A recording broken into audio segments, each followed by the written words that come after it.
Hi there, I'm the Mythkeeper. Welcome back to my channel, the best place on the internet for Pathfinder lore and history. If you like this kind of content, be sure to like and subscribe, and if there's anything you'd like to know about in particular, let me know in the comments below, as I do read all the comments.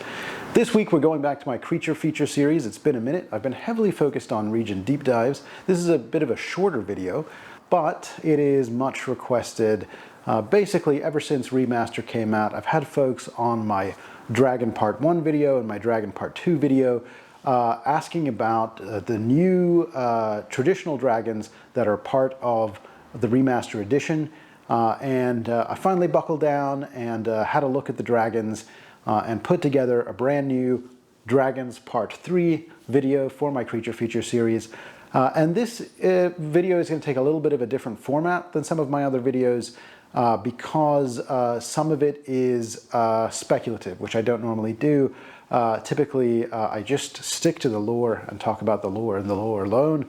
But in this particular case, I thought it would be useful for folks to get my perspective on how the new dragon types relate to the old dragon types. And sometimes that's really obvious, like I think the horned dragon is clearly a new and updated version of the green dragon, but some of the other dragon types are less obvious, so I'll talk a little bit about what I think some of the sources of inspiration were, so that as you're looking through older source material and you see references to dragons, you can sort of think about, well, what new dragon do they correspond to in the new edition? So hopefully that's useful to all of you. Hope you enjoy the video. Dragons. What's been remastered? First and foremost, the chromatic and metallic dragons have been completely replaced in the game by a set of dragons called the traditional dragons. This makes sense, as the 5 metal and 5 colored dragons are closely tied to the product identity of Dungeons & Dragons, and moving away from those allows for Pathfinder to more closely follow its own brand identity. In fact, in some ways, we could already see this desire in the design of the Pathfinder chromatic and metallic dragons of previous editions, which were already quite distinct from the design of their D&D counterparts. And as we'll see, many of the old dragon types are now analogous to new and updated dragon types, whereas some dragons will appear completely new, and some have been discarded altogether. In place of the 10 original dragons, we have 8 new dragons, aligned into pairs that each correspond to one of the 4 traditions of magic. Fortune and Mirage dragons are the 2 arcane dragon types. Imperial and Diabolic dragons are the 2 divine dragon types. Conspirator and Omen dragons are the 2 occult dragon types, and Adamantine and Horned dragons are the 2 primal dragon types. Based just on the visuals of these designs, it already seems fairly clear which of the original dragons correspond to the new and updated ones. I should be clear and note that Paizo itself is not explicit about any kind of mapping between the old and new dragon types, so what follows is my own assumptions about how these dragons have succeeded the old dragon breeds. Let's start with the arcane dragons. First, the fortune dragons. We can see from the art that they have a large head crest. Fortune dragons are also said to be avid seekers of new experiences, driven by a desire for novelty. They eagerly engage with strangers, although their interest can quickly fade if visitors fail to captivate them. The lair of a fortune dragon typically harbors a significantly larger horde compared to those of other dragons. I suspect that the fortune dragon is loosely inspired by the old copper dragons. Copper dragons were short-tempered and flighty, just like fortune dragons are. They were said to be the most gregarious of the metallic dragons, willing to spend hours in seemingly pointless and whimsical conversation with shorter-lived beings. If you think about some of the famous copper dragons discussed in my original dragon creature feature video, like the Galton Coppers, or Wataxashil, the copper of Andoran city of Ulfden, I would assume that in the new edition these are in fact fortune dragons now. Mirage dragons draw their inspiration more obviously and more clearly. Based on the dark scales and the aquatic features, Mirage dragons are almost certainly intended to be an update to the old black dragon. They favor living in lakes and swamps, just like black dragons did. It's also worth noting that there are no other principally aquatic dragons in the edition, and also that since the new edition has done away with alignment altogether, none of these dragons are explicitly good or evil. For that reason, I could also argue that the old bronze dragon, which was the other aquatic dragon type from 1st and 2nd edition, are also part of the inspiration of the Mirage dragon. Mirage dragons could be a merging of the old black dragon and the old bronze dragon. Next, let's look at the divine dragons. The inspiration for the new Imperial dragon and the new Diabolic dragon are clearly the gold and red dragons respectively. This is obvious from both the visual design and because of the fact that both are still color-coded like the previous edition dragons were, as gold and red. I'd assume that Daralathixil, the terror of the Five Kings Mountains, is now a diabolic dragon, and that infamous Minkare is now an imperial dragon, although this is not explicitly confirmed in the source material yet. Next up, the occult dragons. I really like the visual design of the two occult dragons. Let's start with the more obvious of the two. The Omen dragon, with its sinuous frame and its blue coloration, feels almost certainly like an update to the old blue dragon.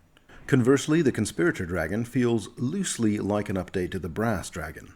It also seems fitting as both blue and brass dragons were opposed enemies prior to Remaster, and we can imagine a similar relationship might exist between Omen and Conspirator dragons as well. In my recent Thuvia region deep dive, I talked about various influential brass and blue dragons, including the far-reaching network of the brass dragon Sarathil, whom I now assume has been updated to be a Conspirator dragon, and of course the blues, now Omen dragons, Loralis and Derubrujan. Finally, let's talk about the primal dragons. Once again, one of these dragons is almost explicitly inspired by the dragons of the older editions. The horned dragon, with its singular nose-mounted rhino-like horn, is clearly an updated version of the old green dragon. In fact, uniquely in the case of the horned dragon, the Monster Core's sample dragon is in fact a dragon that in previous editions was explicitly a green dragon, and that was Athervox, the dragon of the Whisperwoods in Cheliax. This suggests that as part of the Remaster project, as I've mentioned in this video, existing chromatic dragons will be periodically and retroactively changed to new or equivalent types of the traditional dragons. The last new dragon is the Adamantine dragon. The Adamantine dragon is a type of primal dragon that's short and stocky and has a rocky kind of armor-plated appearance. This dragon looks to be a completely new creation for the new edition, with no obvious analogues to previous editions. So with gold dragons becoming imperial dragons, red dragons becoming diabolic dragons, brass dragons becoming conspirator dragons, blue dragons becoming omen dragons, bronze and black dragons becoming mirage dragons, and green dragons becoming horned dragons, plus a new adamantine dragon to boot, what's been left behind in the old editions? Well, currently there doesn't appear to be a new or updated version of the white or silver dragons from previous editions. However, one thing the new Monster Core makes clear is that the new Monster Core dragons don't reflect the exhaustive list of traditional dragon breeds. One could imagine that there is another breed of primal dragon, perhaps called the Winter Dragon or the Arctic Dragon, that these dragons could be converted into. I imagine we'll continue to get more dragons with future supplement releases. A final update to the lore comes to us from the Apsu entry in the Divine Mysteries book. In my original, I discussed how Tiamat and Apsu were the mother and father of the first dragons respectively. Well, as Tiamat is a central deity in the lore of Dungeons & Dragons, she is no longer a part of the Pathfinder lore. The updated description of Apsu relays how he had a conflict with his mate Sarshalatu, who appears to be taking the place of Tiamat in the Pathfinder lore. A deeper look at the new dragons. Arcane breed, Fortune Dragon. Fortune dragons are living conduits of raw magical energy, constantly absorbing and channeling the arcane currents that surround them. This ceaseless flow of power fuels their spellcraft, and even enhances their physical forms, knitting wounds shut with pure magic. Unlike other dragons whose hoards lie dormant in vaults, a fortune dragon's wealth clings to them. Coins, gemstones, and most notably enchanted relics adhere to their shimmering scales as if drawn by an unseen force. These treasures are not merely decoration, they serve as an extension of the dragon's magic, feeding into their spells and defenses. Over time, the intense magical cycling can burn out weaker artifacts, reducing once powerful relics to little more than inert trinkets. Driven by an insatiable thirst for novelty, fortune dragons seek out unique experiences in individuals. This curiosity makes them surprisingly approachable, compared to other members of their draconic kin, but their attention is often fleeting. A visitor who proves unremarkable, lacking wit, power, or an interesting story to share will be dismissed as easily as a dull, spent artifact. A fortune dragon's lair is a vast graveyard of magic, filled with remnants of drained weapons, lifeless charms, and relics long since bled dry of their power. Amid this sea of depleted artifacts, true treasures still lie buried, priceless enchanted objects carefully protected, or even affixed directly to the dragon's body for safekeeping. Despite their curiosity towards outsiders, fortune dragons are fiercely possessive of their hoards, willing to unleash devastating wrath upon any who would dare to steal from them. One example fortune dragon is Lethilis, a once feared collector of magical relics who roamed the Calfiac Mountains of New Thassalon in search of Rune Lord-era artifacts. Their pursuits ended abruptly during the Earthfall, when a powerful relic activated unexpectedly, suspending them in magical stasis for millennia. Now awakened in a vastly changed world, Lethilis wanders once more, scouring the land for lost magic, deciphering the mysteries of modern arcana, and reclaiming artifacts that time itself has scattered. Arcane breed, Mirage Dragon. Mirage dragons are supreme illusionists, weaving deceptions as effortlessly as they breathe. Masters of misdirection, they use their powers not only to outwit foes, but also to sculpt reality itself into something more pleasing to them, typically into something that glorifies their own vanity. Their iridescent scales shimmer like a mirage on the horizon, shifting to blend seamlessly with their surroundings, while their breath weapon does not scorch or freeze, but instead bends perception, trapping victims in a waking dream of confusion and falsehood. For all their cunning, Mirage dragons are deeply self-absorbed. Their egos demand adoration, and they revel in admiration, whether forced or freely given. They are known to toy with mortals, using illusions to craft elaborate narratives where they reign supreme, convincing entire communities to serve their whims. A Mirage Dragon's hoard is unlike any other, not merely a pile of gold, but a galley of reflective beauty. Every coin is polished to perfection, every gemstone gleams like a star, and countless mirrors line the lair, ensuring the dragon is never without their own dazzling reflection. Their lairs are most often hidden within natural landscapes, dense jungles, secluded oases, or misty cliffs, where the dragon's camouflage is at its most potent. Proximity to still water is preferred, not only for cover, but it also provides for the perfect unbroken mirror it offers to admire their own magnificence. Among the most infamous of their kind is Dijansi, the unseen ruler of New Lipror in southern Jalmaray, a village that in truth does not exist. Originally conceived as a fleeting illusion for the dragon's amusement, the mirage became something more when wandering travelers arrived and believed the settlement to be real. Delighted by their awe, Dijansi expanded the illusion, persuading visitors to keep the village's secret in exchange for her favor. Now New Lipror is an ever-growing fantasy, a lure for the unwary who bring their wealth and devotion, all to satisfy Dijansi's insatiable thirst for admiration and riches. Divine breed, Imperial Dragon. Imperial dragons are celestial emissaries of the heavens, their very existence suffused with divine radiance. As beacons of wisdom and guardians of righteousness, they often serve as counselors to angels, protectors of the innocent, and warriors against forces of darkness.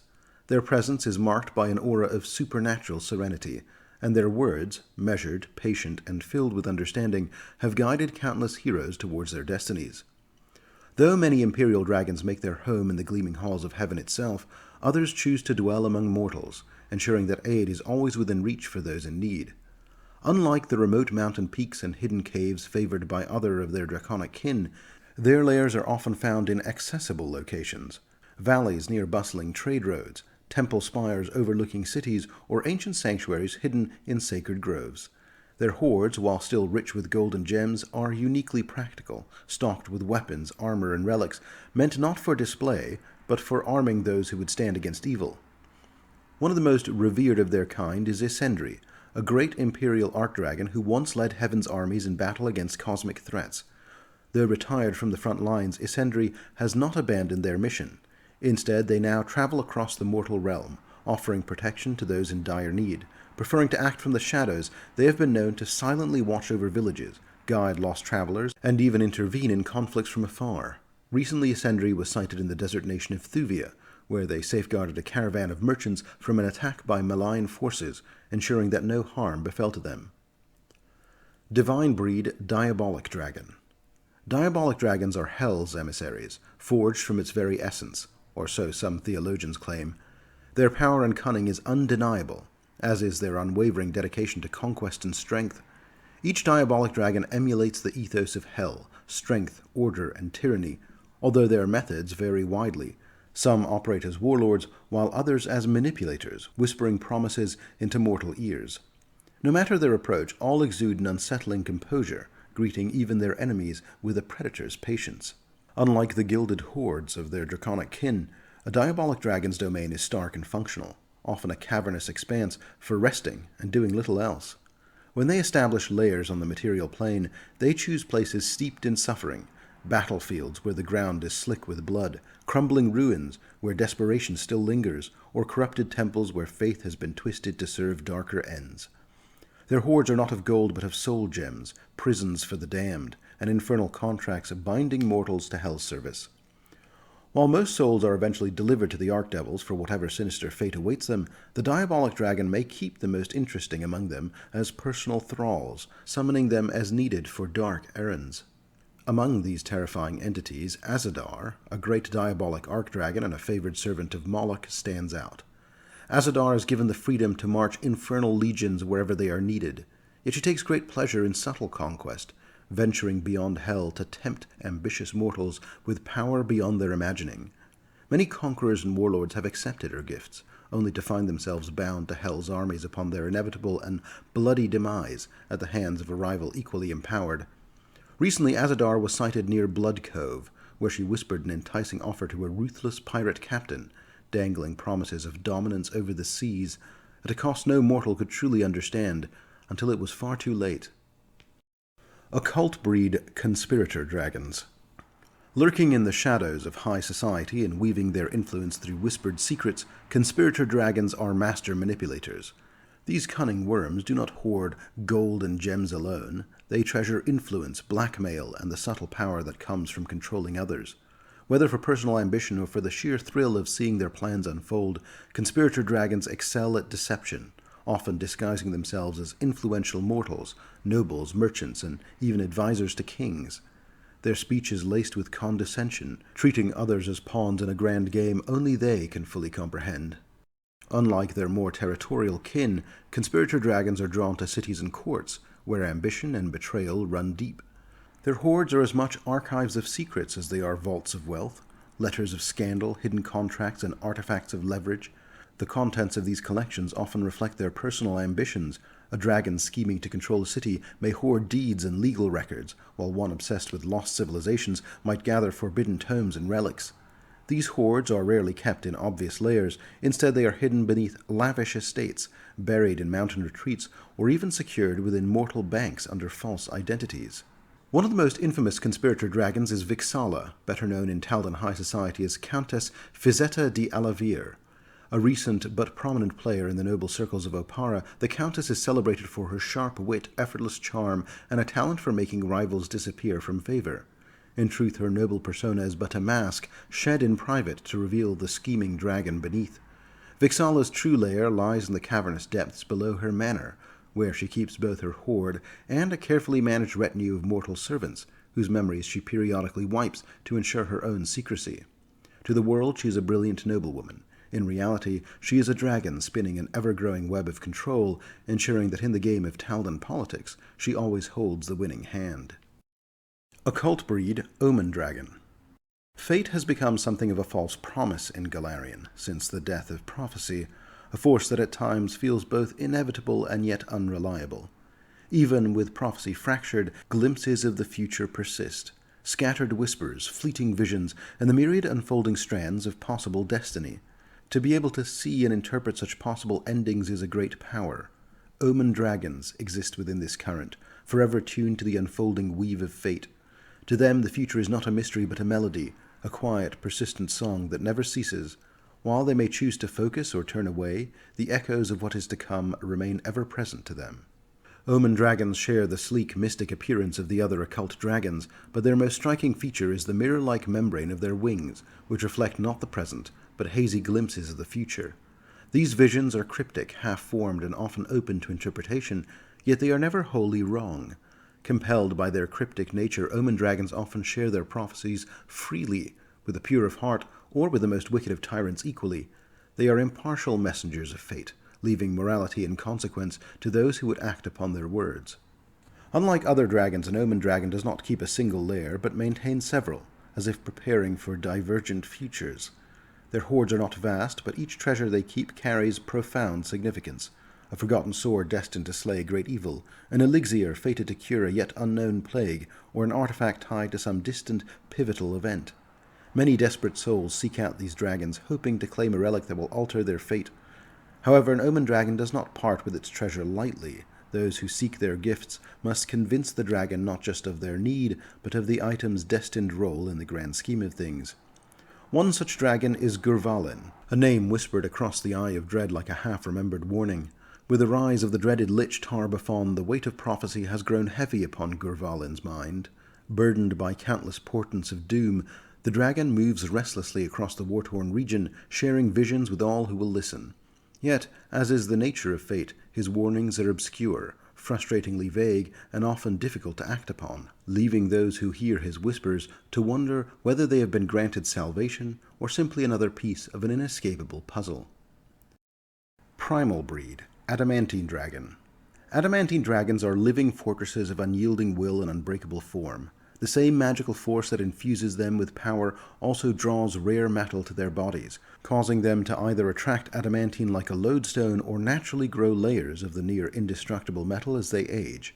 Their already tough scales are gradually replaced by gleaming, impenetrable adamantine plating, making them some of the most physically resilient dragons in existence. Adamantine dragons are tenacious and fiercely loyal, bound by their word once given. Changing their course is nearly impossible, as their convictions harden just like the metal they bear. This unwavering nature makes them formidable allies, but implacable foes.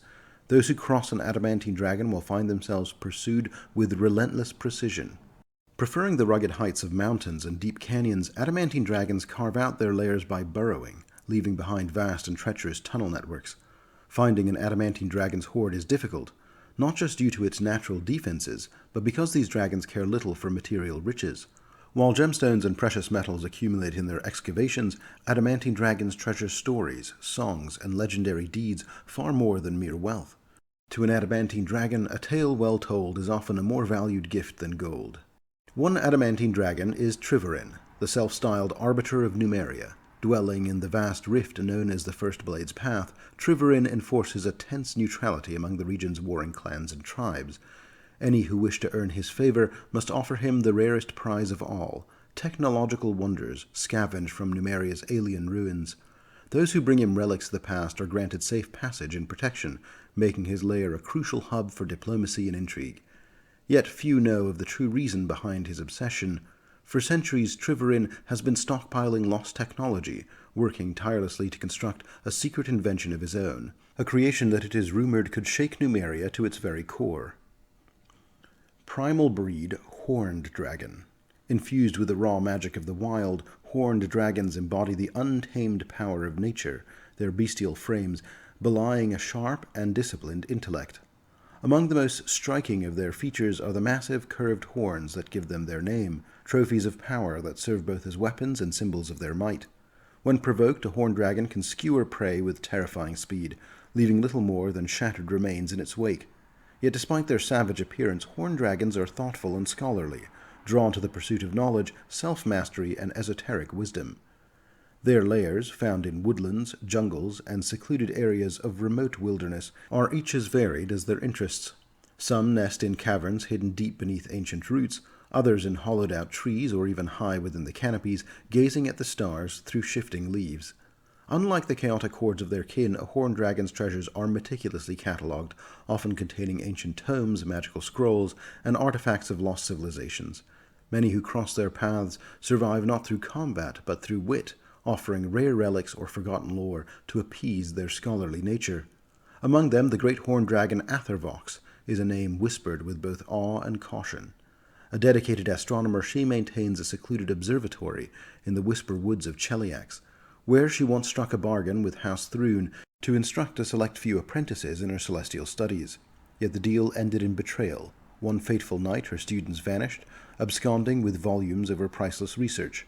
Now Athervox broods, her mind bent on vengeance, her piercing eyes fixed on the stars, waiting for the moment the cosmos align in her favor. Apsu, Father of the Dragons.